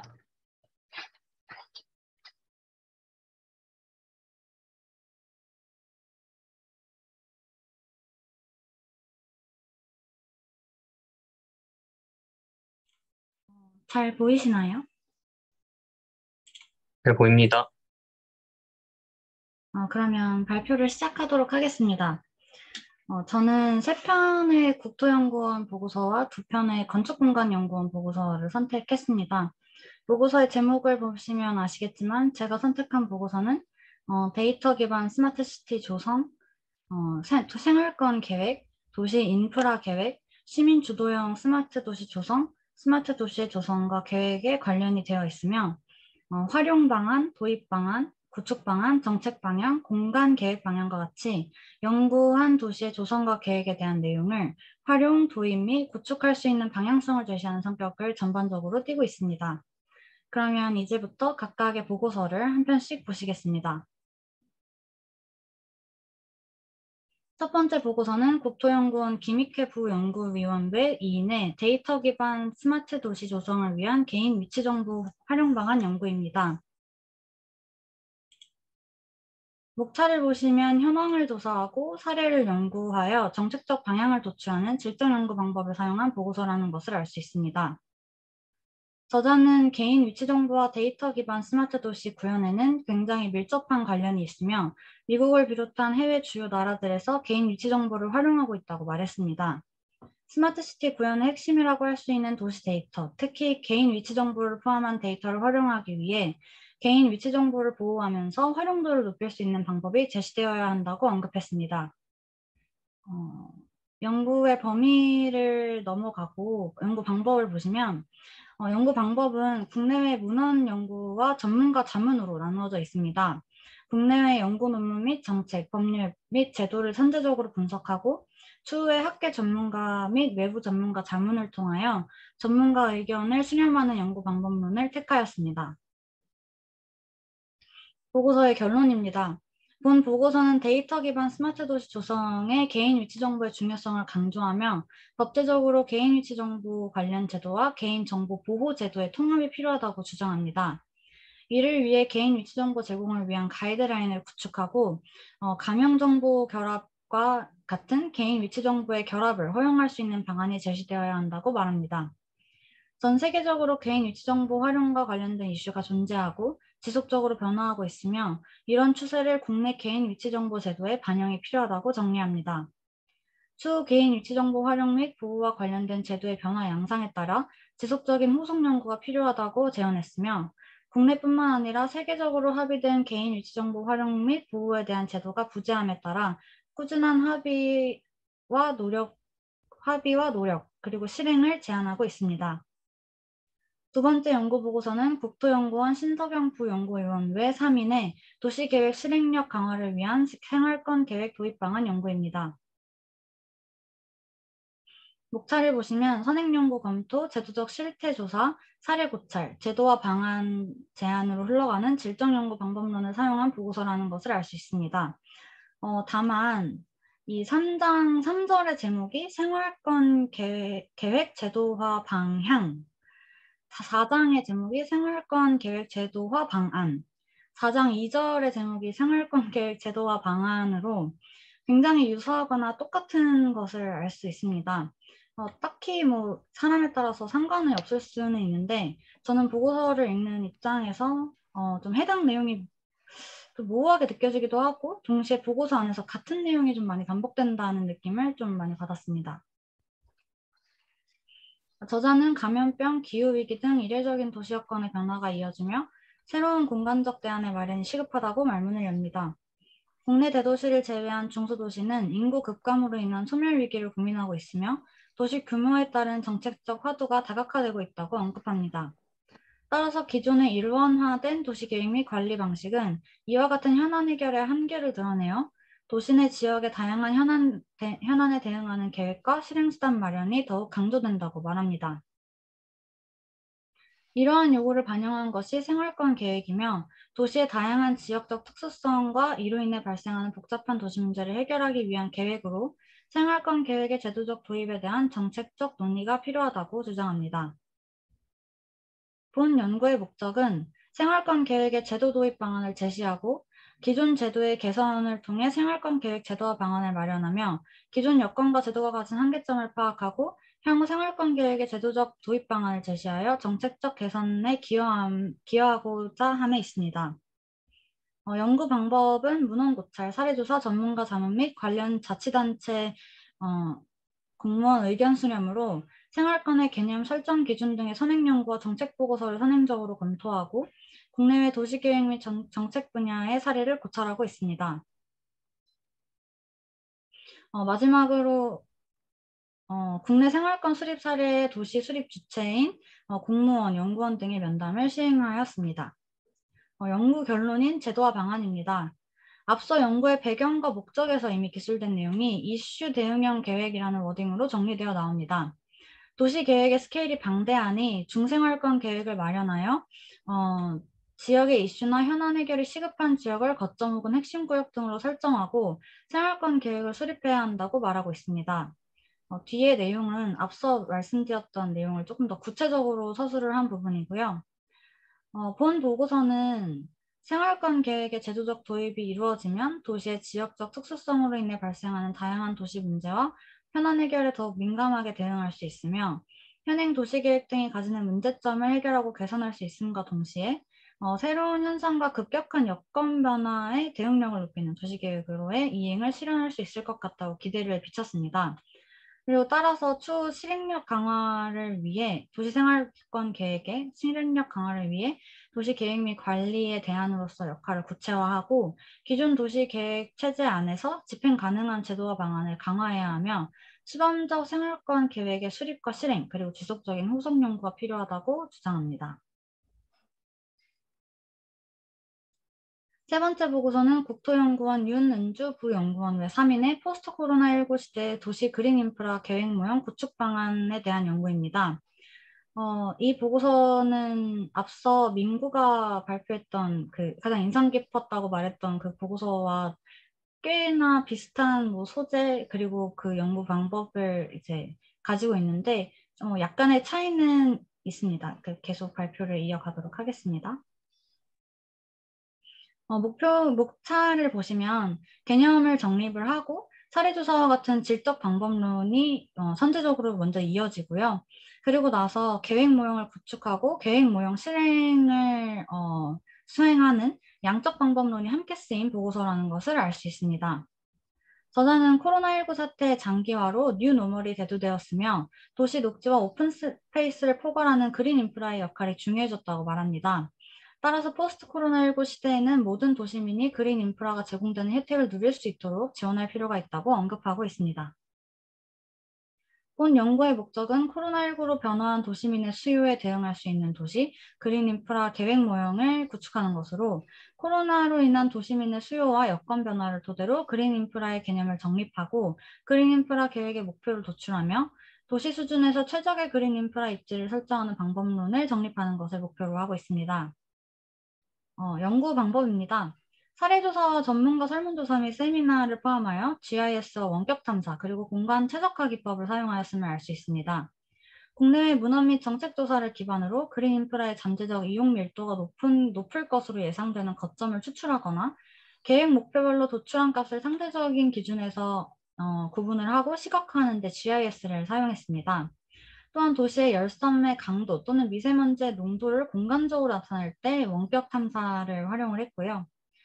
도시 인프라 계획 모형의 각 단계의 적절한 방법론 선정을 위해 분야별 전문가의 의견을 수렴을 하였으며 마지막으로 기존 공간 최적화 방법론으로 쓰이던 메타 휴리스틱 알고리즘 NSGA2에 기초하여 그린 인프라 계획에 적합한 구조로 프로그래밍 하면서 해당 연구에 맞는 로직을 만들었음을 알 수 있습니다. 결론입니다. 본 연구를 한마디로 정리하자면 코로나19로 인한 전환 시기에 발맞춰 도시 그린 인프라 계획 과정과 각 단계별 구체적 방법론을 정립한 계획 모형을 제시했다입니다. 우선 그린 인프라가 없는 지역을 중심으로 확충 우선순위를 정하는데 적합한 방법론을 제시하였으며 해당 방법론이 각 다양한 도시에 적용 가능한 일반화된 방법론임과 동시에 기존의 중첩 분석을 보완할 수 있는 최신 공간 최적화 기법을 제안하고 있습니다. 추가적으로 저자는 본 연구에서 제시한 계획 모형이 실제 계획에 적용되기 위해서는 별도의 실효성 제고 전략과 현행관계 법제도의 개선이 수반되어야 한다고 제안하고 있습니다. 네 번째 보고서는 아우리 권오규 부연구위원 외 2인의 시민주도형 스마트 도시 조성을 위한 정책 연구입니다. 목차를 보시면 정책조사, 사례분석, 인터뷰 등으로 진행되는 질적 연구 방법론을 활용한 보고서라는 것을 알 수 있습니다. 저자는 스마트 챌린지 사업을 통해 공급된 스마트 도시 서비스가 주민의 갈등을 유발하고 스마트 도시 서비스의 시민 이용이 저조하다는 것을 지적하면서 스마트 도시 서비스 도입을 위해서는 지역 문제에 대한 시민의 의견 수렴과 협업을 통해 지역 문제를 해결하는 등 적정한 스마트 도시 서비스를 검토하는 과정이 필요하다고 말합니다. 시민 참여를 통한 의견 제시를 넘어서 시민이 필요로 하는 스마트 도시 서비스를 적극적으로 개발 및 도입하기 위해서는 시민이 사업을 주도할 수 있는 정책적 환경 마련 및 정부의 지원이 필요하다고 주장합니다. 본 연구의 목적은 시민 참여 관점에서 스마트 시티 조성 단계를 정리하고 시민 참여 지원 주요 사항, 사업 추진체 및 참여 시민의 정책 개선 요구 사항, 그리고 시민 주도형 스마트 도시 기반 마련을 위한 법제도 개선 방향을 도출하여 스마트 도시 시민 참여 지원을 위한 관련 법 제도 및 정책 개선 방향을 제시함에 있습니다. 앞서 목차에서 말씀드렸듯이 문헌연구, 사례조사, 설문조사, 전문가 자문, 외부 전문가 협력 연구가 방법론으로 쓰였는데요. 설문조사는 스마트 도시 관련 전문가, 공무원, 지원조직, 시민을 대상으로 하였고, 외부 전문가 협력 연구는 전문가 자문과 맥을 함께하는 것으로 전문가 세미나를 개최하여 정책 개선 방향에 대한 의견 수렴을 하였다고 합니다. 결론입니다. 본 연구는 스마트 도시 사업 단계를 구분하고 단계별 시민 참여 지원 사항을 정리하였으며 스마트 챌린지 사업 유형별 추진 사례를 살펴보고 추진 과정에서 시사점을 도출하였습니다. 이를 기반으로 스마트 챌린지 사업 시민 참여 프로그램 운영자 및 참여 시민들을 대상으로 설문을 진행을 하여 시민 주도형 스마트 도시 조성의 필요 사항을 정리하였고 추가적으로 해외 사례 분석을 통해 시민 참여 지원 및 운영 체계를 정리하고 시민 대상 프로그램 운영 사례를 살펴보았으며 최종적으로 시민 주도형 스마트 도시 조성을 위한 법제도 개선 방안을 도출했습니다. 저자는 추후 리빙랩 관련 연구가 추가적으로 진행되어 덧붙여질 필요성이 있으며 중간 지원 조직 주요 역할과 지원 대상 및 지원 범위 등 구체적인 법제도 정비 방안에 대한 논의가 필요하고 스마트 도시 서비스의 비용 부담과 수익 배분 구조에 대한 깊이 있는 논의가 필요하다고 제안하고 있습니다. 마지막 논문은 아우리 조상규 선임위원회 6인의 스마트 도시 기술 및 서비스 특성을 고려한 공간 계획 방향 연구입니다. 목차를 보시면 이론적 고찰, 사례 분석, 방향 제안 등 질적 연구 방법론을 선택한 질적 연구 보고서임을 알 수 있습니다. 저자는 4차 산업혁명을 위시한 기술과 서비스의 발전으로 도시의 스마트화가 급격히 진행되는 바 스마트 도시에서의 물리적 공간에 대한 예측과 대응이 필요하고 스마트 서비스 기술의 발전이 가져올 미래 도시 공간 변화 예측이 중요하다고 주장합니다. 또한 스마트 도시로의 변화에 대해 건축과 도시 공간의 계획 부분에서 준비하고 대응하고 있는지 문제의식을 통해 기술 서비스와의 연계 가능성을 점검하고 향후 스마트 도시 서비스와 기반 시설의 공간 계획 방향의 모색이 필요하다고 강조했습니다. 본 연구의 목적은 4차 산업혁명 기술 발전에 따른 도시 공간의 변화를 예측하고 공간 계획 기반 스마트 도시 기술 및 서비스를 조사 및 분석하며 최종적으로 스마트 도시 기술 및 서비스를 고려한 공간 계획 방향을 제시하는 데 있습니다. 연구 방법론을 보시면 우선 공간 기반 스마트 도시 기술 서비스 자료를 구축하고 그 기술을 검토하는 게 이제 선행이 되고요. 그 다음에 이제 국내외 논문 및 보고서 등의 문헌 조사를 통해 미래 공간 변화를 예측하고 있습니다. 이어서 국내외 스마트 시티 사례를 조사하고 사례를 바탕으로 공간계획 기반 서비스, 기반 시설 계획을 위한 시사점을 도출하며 방향 제시와 함께 학계 전문가와의 협동 연구를 수행하였다고 합니다. 결론입니다. 스마트 시티 기술과 전문가들이 제시하는 미래 도시 공간의 모습은 모빌리티, 에너지, 통신시설 분야에서 큰 변화를 예측했고 특히 도시 공간의 변화에 모빌리티의 변화가 가장 크게 영향을 미칠 것으로 예측했습니다. 따라서 본 연구에서는 미래 도시 공간의 변화와 공간 계획 방향을 제시하였음에 그 의의가 있는데요. 미래 도시 공간 계획 방향은 자율주행, PM, 자전거, 보행 공간에 대한 계획적 고려와 다양한 기능 수용을 위한 융합이 이루어져야 하며 UAM, 드론 등의 비행에 따른 소음 및 사생활 보호 문제 등에 대한 조치 및 제한이 요구되고 태양광 등을 활용한 신재생 에너지 활용이 늘어날 것에 맞춰 도심 내 안전성 확보 등이 필요하다고 정리합니다. 추후 본 연구를 기반으로 가로 공간, 공중 공간, 주거 공간 등 특정 공간을 대상으로 한 보다 세부적인 연구의 연차적 수행이 필요하다고 말하며 실증 모니터링과 더불어 기성시가지를 스마트 도시화하기 위해 필요한 공간계획 기법과 고려사항도 연구가 필요하다고 제안을 하고 있습니다. 이상으로 보고서 리뷰는 여기까지 하겠고요. 이제 연구 방법론에 대해서 간단하게 말씀을 드리고자 하는데 사실 제가 선택한 5개의 보고서는 90% 이상이 같은 연구 방법론을 활용을 하고 있었어요. 이 가운데 이제 차별성이 있었던 세 가지 방법론인 GIS, 원격 탐사, 그리고 공간 최적화 기법에 대해서 간단하게 소개를 드리겠습니다. 3번 보고서 포스트 코로나19 시대 도시 그린 인프라 계획 모형 구축 방안 연구에서 GIS는 그린 인프라의 이용 가능 범위와 이용자 밀도를 분석하는 데 쓰였습니다. 인구 분포도 격자를 기준으로 기준 격자를 설정을 하고 격자별로 직선거리 500m 기준 서비스 권역을 형성한 뒤 서비스 권역 내에 포함되는 그린 인프라 면적을 합산합니다. 합산된 그린 인프라 면적을 기준 격자 인구수로 나눠서 1인당 이용 가능한 그린 인프라 면적을 산정한 다음에 기준 격자의 1인당 그린 인프라 면적을 입력하면 1인당 그린 인프라 면적을 기준으로 그린 인프라 확충 우선순위를 구분합니다. 즉 기준 격자의 인구수를 서비스 권역 내의 그린 인프라 누적에 합산함으로써 그린 인프라의 잠재적인 이용 밀도 산정이 가능하다고 하고요. 원격 탐사의 경우에는 열선 밴드나 미세먼지를 측정하고 그 값을 기준 격자에 활용하여 시각화할 때 쓰였는데 초미세먼지 관측값, 배경장, 배출원으로부터의 거리 및 고도 등의 공간 정보를 입력 변수로 하는 공간 통계 모형을 구축한 다음 격자 단위로 미 계측 지역의 값을 모의하여 초미세 농도가 높을수록 그린 인프라의 도입의 우선순위가 높은 지역으로 가정하고 상대적으로 구분한다고 합니다. 도시 열섬 측면에서는 입력 자료로서 여름철의 위성 영상 중 관측 상태가 좋은 것을 수집을 한 뒤 위성 영상의 열 밴드, 복사량, 밝기 온도에 싱글 채널 기법을 적용하여 지표 온도를 산출했다고 합니다.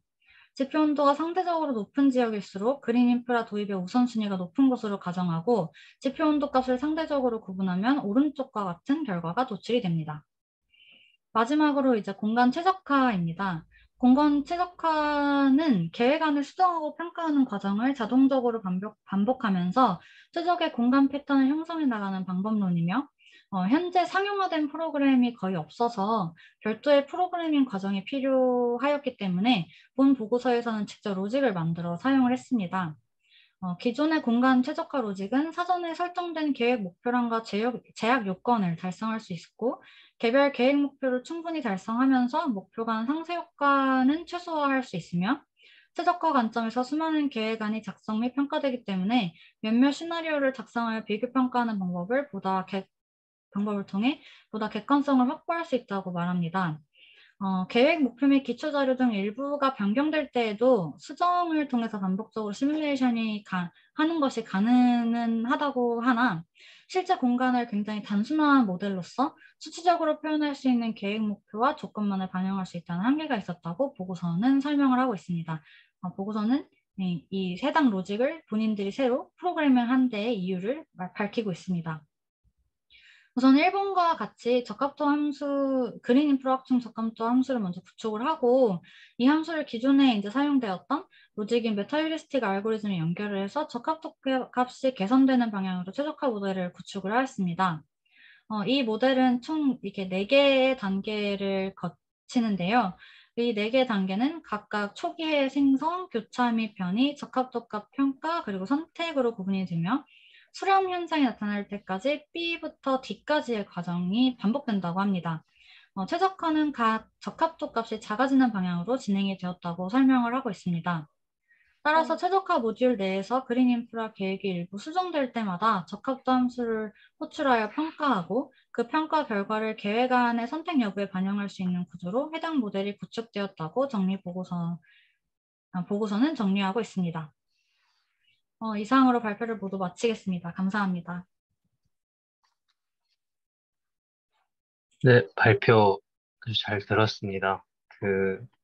보니까는 키워드가 거의 다 이제 스마트 시티 관련된 이제 키워드들이 많았는데, 뭐, 첫 번째 연구 같은 경우는 이제 데이터 기반 스마트 도시 조성을 위한 개인 위치 정보 활용 방안 연구라고 해서 이제 데이터 관련 이제 연구더라고요. 그래서 전 개인적으로 이거를 좀 재밌게 본 것 같은데, 개인 위치 정보를 가지고, 사실 연구를 한 걸 본 적이 없어서, 좀, 좀 흥미롭게 읽어볼 만한 보고서인 것 같아요. 왜냐하면은 그 이제 개인 위치 정보가 어떻게 보면 이제 디지털 트윈에서도 실시간 이제 데이터 연동에서도 좀 많이 활용돼야 될 부분이기도 하면서 어떻게 보면은 이게 이제 어, 그 개인 정보 보호와 이제 음.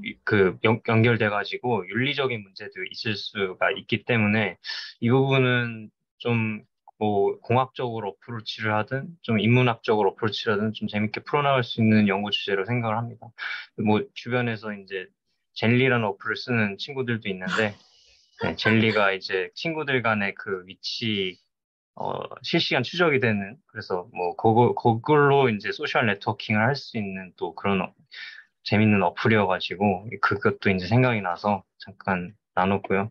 그리고 이제 보니까는 공간 관련된 연구도 되게 많은 것 같아요. 도시계획 실행력을 위한 생활권 계획, 도입 방안 연구, 도시 인프라 계획 모형 구축 방안 연구, 스마트 시티 특성을 고려한 공간 계획 방안 연구. 사실 도시 설계, 도시 계획을 공부한 입장에서 이런 그 스마트 기술, 4차 산업혁명으로 인한 새로운 이제 기술들이 들어오면서 도시 공간이 어떻게 바뀔까라고 하는 것은 다 같이 궁금해한 부분이면서도 이제 이거에 대한 연구를 어떻게 해 될지에 대한 되게 모호함이 있으면서도 스마트 도시란 무엇일까라는 것에 대해서도 좀 많이 고민을 해봤던 시간인 것 같습니다. 뭐, 저는 되게 재밌게 많이 들었는데, 혹시 이 보고서에 대한 내용적인 부분에 대한 질문이나 아니면은 그 방법론으로 소개해준 GS 원격 감사나 공간 최적화 기법 이런 거에 대해서 질문이 있으신 분 있으면은, 나눠주시기 바랍니다.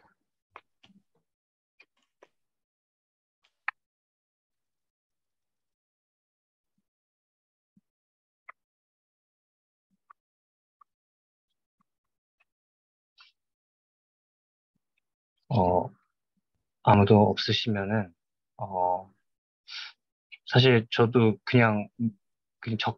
공간 최적화 기법이라는 걸 처음 봐가지고 그거에 대해서 물어보고는 싶은데, 제가 물어볼 만한 약간, 최소한의 이해도 못 해가지고, 나중에 한번, 기회가 되면은, 그 연구사람들한테 또 소개를 해주는 시간이 있으면 좋을 것 같아요. 네, 그러면 한 번만 이걸로, 더 소개해주면 안 될까요, 그거? 공간 최적화 기법 한 번만 더 보여주실 수 있을까요? 네, 잠시만요. 죄송합니다. 끊어서. 네, 저도 이해를 못했어요. 그래서 아, 근데, 네. 놀랍게도 저도 읽으면서 무슨 소린지 잘 몰라가지고, 나중에, 네네. 아, 같이 볼까요? 네, 나중에 알겠습니다. 한번 같이 보는 게 어떨까 싶긴 한데, 솔직히 굉장히 좀 흥미로운 방법론이라고는 생각을 했어요. 공간 최적화라는 거 자체가, 솔직히 저희 연구실에서도 한 번쯤 다뤄본다면, 연구에 좀 더 풍성함을 추가할 수 있는 모델이 될 수도 있을 것 같아서, 나중에 이거 저희 뭐 논문, 저희 소모임 할 때 같이 정리를 해가지고 한번 다 같이 이 모형에 대해서 한번 살펴보는 시간을 함께 가지면 좀 더 유익하지 않을까 싶습니다. 네. 네, 감사합니다. 뭐, 추가 질문이 없으시면은, 코멘트 할 부분이 없으면은, 다음 발표자로 넘어가겠습니다. 다음 발표자는 운드람 누나가 발표 진행해 주시고, 어, 일부 세미나를 마치고, 그 다음에 이제 한 2시쯤에 이제 식사를 하고 2시쯤에 다시 시작하는 걸로 하겠습니다. 네, 운드람 누나 진행해 주세요.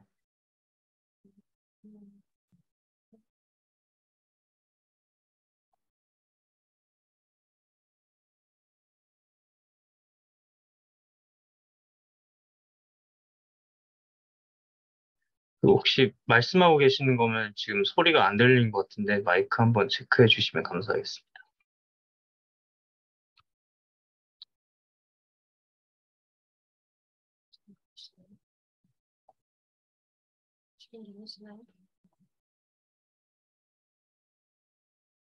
네, 들리긴 하는데 좀 작게 들려요.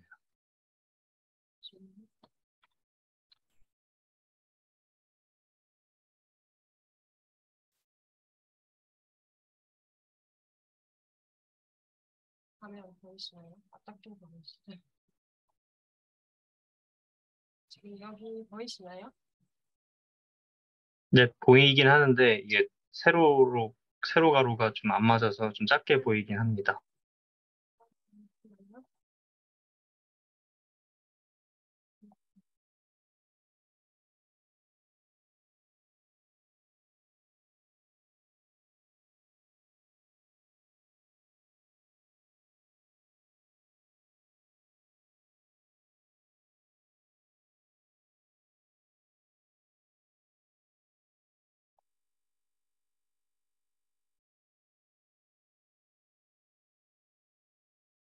네, 지금 괜찮아요? 네, 발표를 시작하겠습니다. 지금 보이시죠?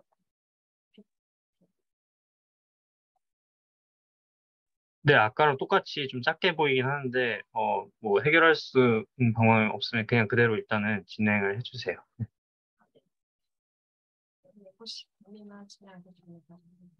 이제 발표 계산 보고서는 다음과 같은 5개의 보고서를 선택해오는데요. 먼저 이제 이 종류 3개는 아우리에서 진행했던 보고서이고, 하나는 건기연구원, 하나는 국토연구원이 작성한 보고서입니다. 먼저 이제 특별건축구역 운영 가이드라인 마련 연구라는 보고서 있고, 두 번째 도시 정비 사업 시 역사문화 일선 보존 제도 개선 연구입니다. 이 연구는 전남시 원도심을 중심으로 이제 경기연구원에서 작성하였고, 네 번째로는 아우리에서 대피지의 공간 관리를 위한 인집 정책 개선 연구를 하는 주제로 이제 작성된 보고서입니다. 네 번째는 아우리에서도 작성한 불연 친화 생활 안전 주상을 위한 건축도시 정책의 개선 방향 연구입니다. 다섯 번째 이제 마지막 보고서는 국토연구원에서 작성한 주거 지역의 전면 변경량 실태 분석 정책 방향입니다. 보고서별 방법론을 간단하게 소개드리고자면 이제 첫 번째 보고서는 특별건축구역 지정학 신청서, 도시군 행정문서, 건축심의 자료 등 문헌조사 및 관계자 면담을 통해서 제도와 현황 그리고 운영 실태를 분석하였고 주요 쟁점 도출 및 정책 방향을 설정한 보고서입니다. 두 번째는 이제 문헌연구 및 현장 답사, 심층 인터뷰, 자문회의를 통해서 도시 정비 사업 및 역사문화 진품 현황을 파악하고 설문조사를 통해서 시민 인식에 대해서 이제 조사를 진행하였고 이를 바탕으로 제도 개선 방향을 제시하였습니다. 네 번째 보고서 같은 경우는 문헌조사, 규모가 면담, 공개 분석, GIS 공간 분석을 통해서 빈집 정책의 한계점 및 제때 지역에서의 빈집 발생 변화를 파악한 후 빈집 관리 방안 및 정책 개선 방안을 설정하였고 네 번째 아우리에서 이제 작성한 보고서는 불연 친화 생활 환경 조사 관련 국내외 사례 분석을 결과로 이제 도시 건축 도시 정책 개선 방향을 설정하였습니다. 마지막 첫 번째 보고서는 국내외 문헌 조사, 현장 답사, 심층 인터뷰, 설문조사를 통해서 주변 지역의 전염병, 영양 실태를 분석하여서 전염병 지역점을 파악한 후 전문가 자문 관련 부처와의 정책 협의를 통해서 전염병 지역성 개선 기본 방향을 제시하였습니다. 첫 번째 특별 건축구역 가이드라인 마련 연구에 대해서 간단하게 소개하고 이제 넘어가도록 하겠습니다. 이 보고서는 이제 주제어가 특별 건축구역 생활공간적 공군성, 사회적 공군성, 문화적 공군성, 도시관리 계획이 되겠습니다. 연구의 배경 및 목적입니다. 은드럼 누나 혹시 네, 죄송한데요. 너무 작게 보이시나요? 네, 화면 가로로 어떻게 안 될까요? 이게 세로로 보여서 글씨가 너무 작게 보여가지고. 세로로 보인다고요? 네. 잠시만요. 네, 잠시만요. 네, 공유하겠습니다. 그러면 이쪽에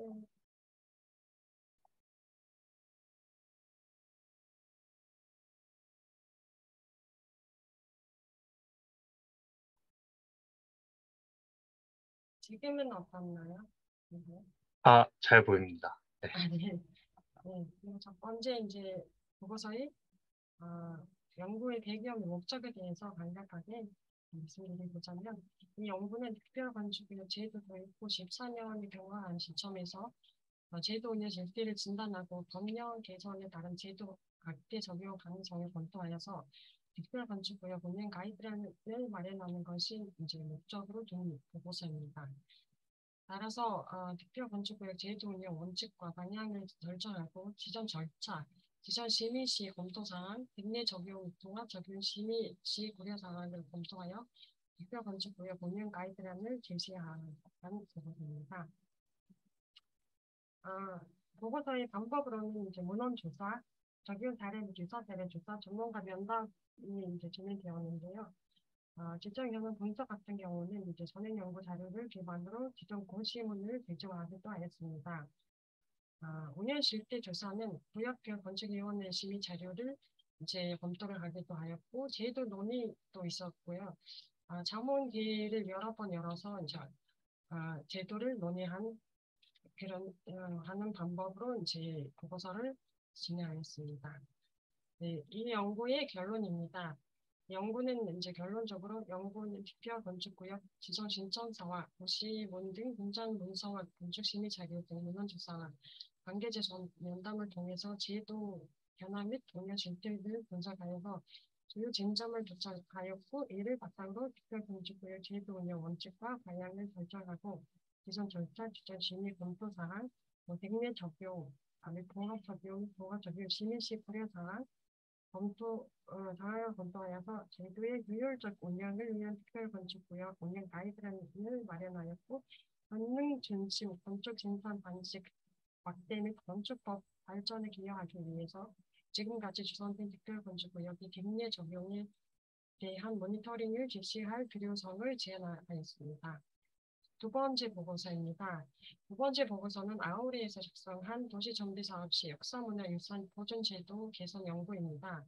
이 연구는 전남시 원도심을 중심으로 이루어졌습니다. 먼저 연구의 배경 및 목적입니다.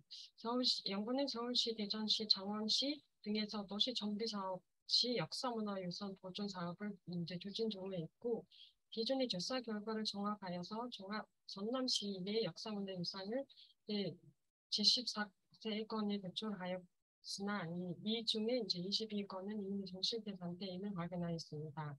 그리고 전남시 문화유산 남기기 사업 추진 방안, 주민들의 문화유산에 대한 인식을 파악하고 정책적인 개선의 필요성을 제시하기도 하였는데요.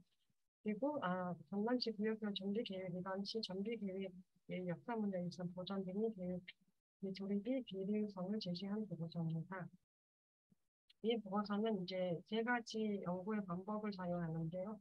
먼저 문헌 연구입니다. 그리고 두 번째 현장 자료 연구, 전체 겸해 등이 이루어졌고, 문헌 연구는 전해 연구 법제도 검토 및 전남시 역사문화유산 관련 자료를 조사하기도 하겠고, 현재 자료 연구 같은 경우는 전남시 역사문화유산 현장을 방문하여서 현장의 관계자와의 인터뷰도 진행하였습니다. 마지막으로 이제 전체 협의가 이루어졌는데 경기도 도시재생과 전남시 문화예술가 담당자와의 이제 협의가 이루어지는 방법으로 연구를 진행하였습니다. 연구의 결론입니다. 이 전남시 역사문화유산 남기기에 대해서 이제 주민들이 금전적으로 인식하고 있는 것을 연구를 통해서 확인하였고 시민의 인식을 조사한 결과로 전남시 75% 이상이 찬성하는 역사문화유산 남기기 사업을 전남시 정책 사업으로 추진할 필요성을 이제 제안하기도 했습니다. 또한 역사문화유산 보존, 활용, 계획 제안 시 지자체와 협의를 통해 지역 주민이 소관 사업을 공공이 이제 지원할 필요가 있다고 이제 제시한 바도 있습니다. 또한 정비 계획 조립 시 역사문화유산 보존 활용 계획에 대해서 이제 연장률 인센티브 제공의 필요성도 제시하기도 하였습니다. 마지막으로 역사 문화 자료 구축된 자료를 기반으로 하는 예배 리스트를 이제 마련하는 것을 이제 확인하였고, 근데 이거를 향후 GIS로 확대할 필요성도 있다며 이제 제시한 보고서였습니다. 네, 세 번째 보고서입니다. 세 번째는 제때 또한 마찬가지로 이제 아우레에서 작성한 제때 지역 공간 관리를 위한 정책 정책 개선 연구입니다. 주제어가 빈집, 빈집관리, 빈집정책, 공간관리, 빈집 밀집구역, 빈집 정비 계획이 있었습니다. 연구의 배경과 목적을 간단하게 소개드리고자는 제트 지역 인구 감소와 주거 수요의 감소로 인하여 나타나는 주요 물리적 현상 중 하나는 이제 빈집이고, 이 빈집은 2020년 통계청 기준으로 151만 호를 넘어서고 있었고, 제트 지역에 밀집하여 발생하는 빈집은 주변 지역에 대해서 이제 부정적으로 인식을 갖게 또 하고 있으며, 지역의 재트를 가속화하고 본토화 현상을 유발할 수 있다는 측면에서 지역 차원에서의 관리가 필요한 대상으로 인식을 갖게 되고 있음을 강조하고 있습니다. 또한 재태 지역 중 밀집하여 발생하는 곳을 대상으로 변화 분석에 대한 검토를 통해서 지역 여건을 고려한 빈집 관리 방안을 마련할 필요가 있다고 제시한 바 있으며, 빈집 관리를 위한 정책의 제도 개선 방안을 설정하기도 하였습니다. 연구는 문헌 및 관련 기초 자료 조사, 연전 답사, 관계자 면담, 공개 분석 및 GIS 공간 분석, 빈집 관리에 대한 검증, 관계자 합의 재구성, 그리고 전문가, 관계자의 자문 회의 등 방법을 사용하고 있습니다. 연구의 결론으로서 연구는 기존의 1대1로 정비하거나 발효하는 방식으로는 재택 지역에 증가하는 빈집 문제에 대응하는 단계에 있는 이제 문제의식이 있다고, 이 문제의식에서 출발하였다고 강조를 하고 있고, 이를 기준으로 빈집 정책의 한계점을 파악하면서 재택 지역의 빈집 발생 변화 및 지역 여건 분석을 통한 정책 개선 비례성을 제시하였습니다. 그리고 이를 토대로 빈집 관리 방안 마련을 위한 대한 검토를 진행하여 정책에 적용 가능성을 발견하였습니다. 또한 연구는 인구 감소와 고령 인구가 증가하고 있는 재택 지역에서 여건을 고려한 빈집 관리 방안을 제시하기도 하였는데요. 또한 빈집 관리 구역과 조합법적 재원 사업 과의 적극적인 연계는 빈집 관리 구역의 사업 시행 중간 인센티브 연계도 제시하였습니다. 마지막으로 관리가 필요한 구역의 빈집 정비, 활용을 위한 대제 지원 방안도 마련할 필요가 있는 것을 강조를 하였습니다. 네 번째 보고서입니다. 네 번째 보고서도 역시 아울렛에서 작성하였고, 불연 진화, 주화 안전 조성을 위한 건축 도시 정책의 개선 방향 연구입니다. 연구의 주저어가 고령화 진화 도시, 불연 진화 커뮤니티, 불연 진화 생활 환경이 되겠습니다. 연구의 배경 및 목적입니다.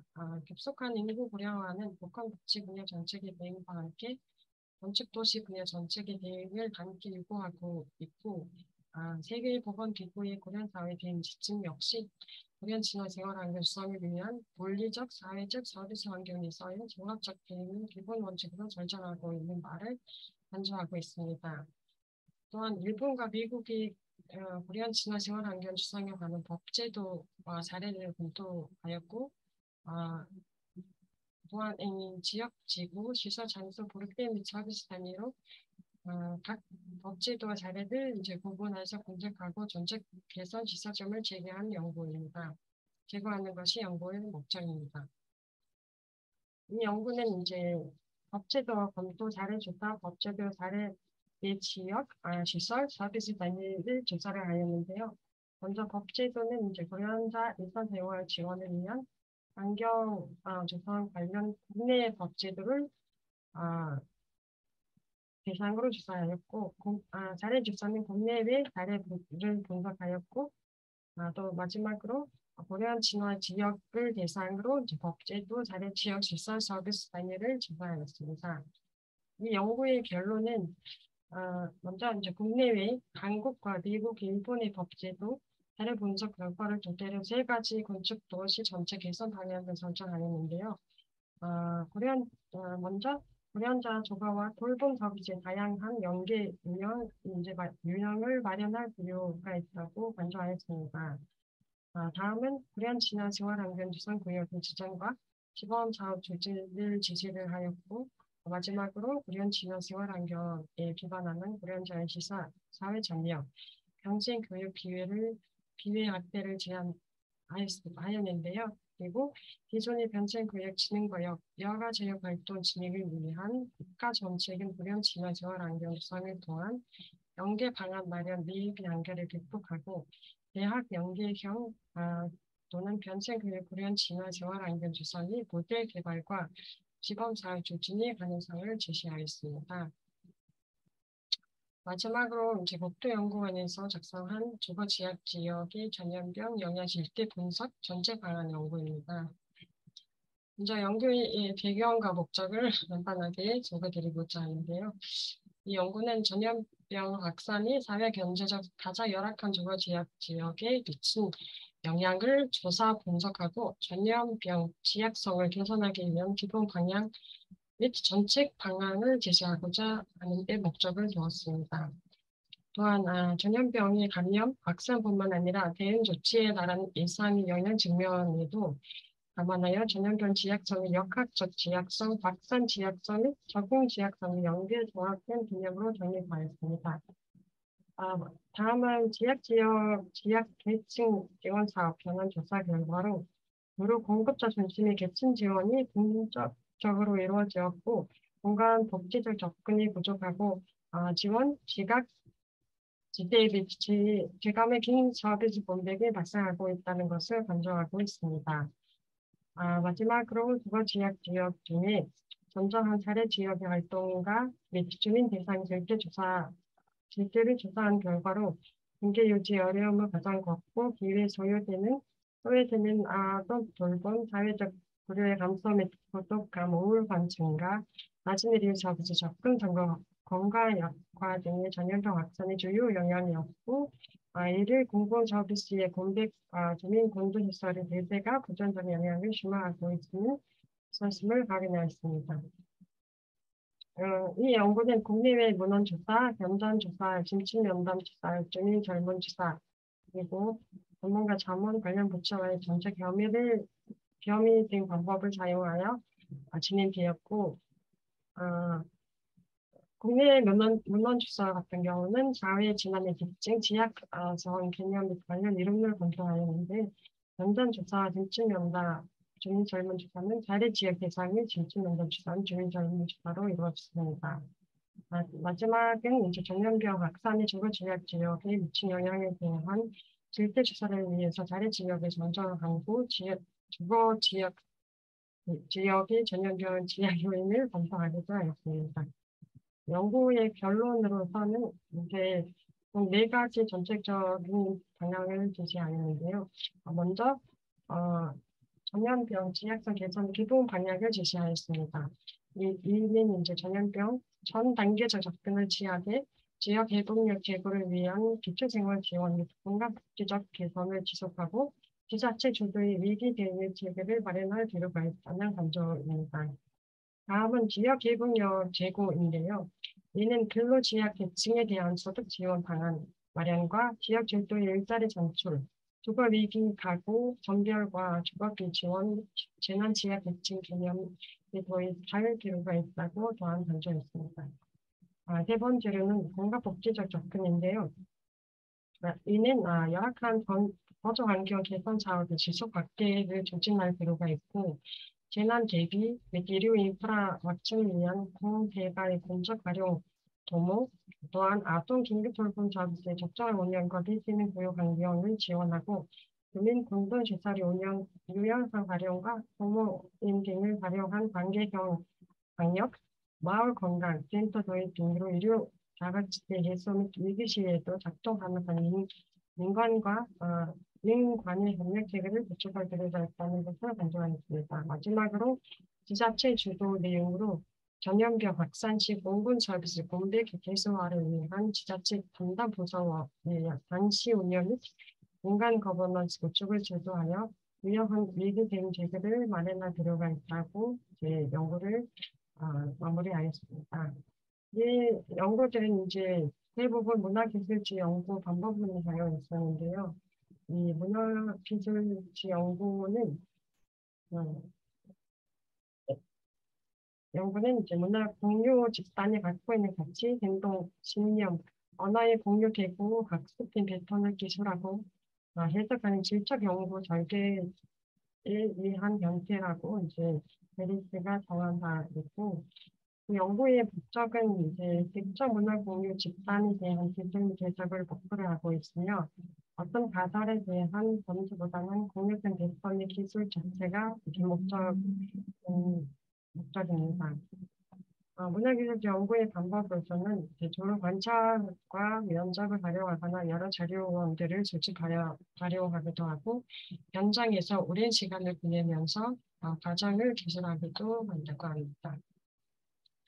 그 다음은 GIS 분석인데요. 먼저 이제 민구가 잘 설명해 주셨는데요. 제가 간단하게 소개해드리고자면, 이제 공간상에 나타나는 도시 시설의 지리적 여건과 속성을 GIS 데이터베이스로 구축하여서 GIS 소프트웨어나 프로그래밍을 통해서 도시 공간상의 시설 혹은 지점을 이제 단위로 셀로 분할하여서 공간상의 거리나 시간을 이용하여 근린 분석, 긴접 분석, 지혜적 경로 분석 등을 도출함으로써 의사결정 전지 지원을 쉽게 할 수 있는 일련의 분석 방법으로 정의하고 있습니다. GIS 분석의 종류가 여러 가지이긴 한데요. 그 중에서 이제 세 개를 소개해드리고자면 지형 분석, 네트워크 분석, 중점 분석 등이 있습니다. 지형 분석 같은 경우는 이제 DMA나 TIN 자료를 이용하여서 일정 지점에서의 뷰구나 위치, 경사도, 사면의 방향, 임명 기복, 하시권 등을 분석하는 방법이고, 두 번째 네트워크 분석은 기원지와 목적지를 잇는 지수 비용 경로를 탐색하거나 재단 거리의 경로를 분석하는 방법입니다. 마지막으로 이제 중점 분석 같은 경우는 분석에 사용되는 레이어들이 좌표 재개가 동일하다는 전제 하에 많은 기준을 동시에 만족시키는 장소를 잡기 위해 다양한 자료원을 통합하는 그런 분석 방법으로 이제 막연하 있습니다. 네, 일단 여기까지 발표를 마치겠습니다.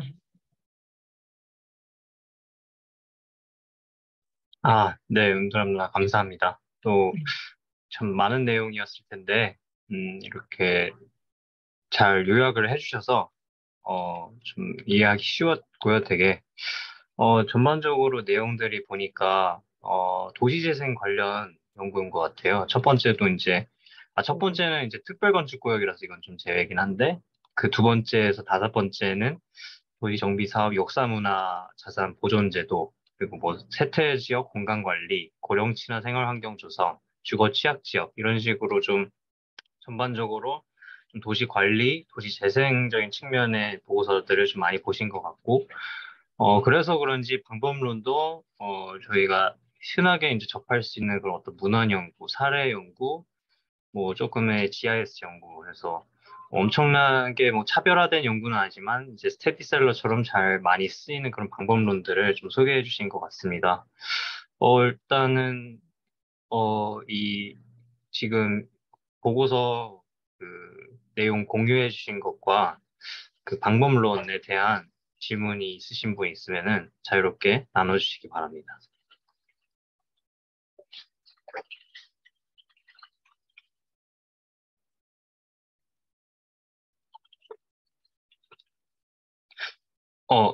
아무도 없으시면은 제가 좀 그 의무감에 하나 질문을 드리자면은, 그 첫 번째가 특별건축구역 운영 가이드라인 마련 연구였는데, 이제 공유해주신 내용상으로는 이제 어떤 문제점을 갖고 있고, 그 문제점에 대한 해결 방안이나 그 방향에 대해서 조금, 이제 이해를 잘 못해가지고, 지금 특별건축구역 운영 관련된 운영이 좀 잘 실행이 되고 있지 않은 것인지, 그리고 혹시 잘 실행이 되지 않고 있다면은 어떤 부분에서 특별히 좀 중점을 두고 나가야 되는 것인지에 대해서 좀 간단하게 다시 좀 짚어주시면 감사할 것 같습니다. 첫 번째가 이제 아우리에서 작성한 특별건축구역 운영 가이드라인 마련인데요.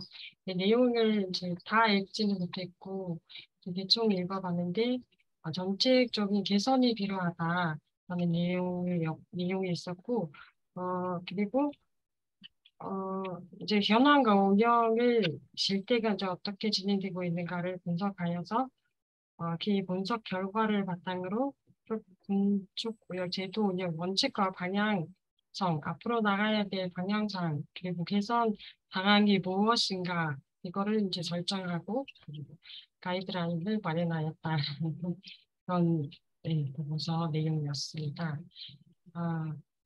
그리고 이제 특별 건축, 성능 중심 건축 생산 방식 확대, 및 건축법 발전에 기여하기 위해서 지금까지 조성된 특별 건축 구역의 특례 적용에 대한 모니터링을 실시할 필요가 있다는 이제 내용이 있었습니다. 네. 네, 알겠습니다.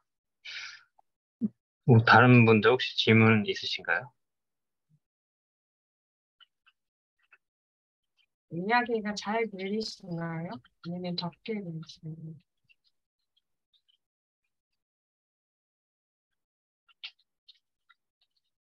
네, 목소리는 잘 들립니다. 잘 들려요.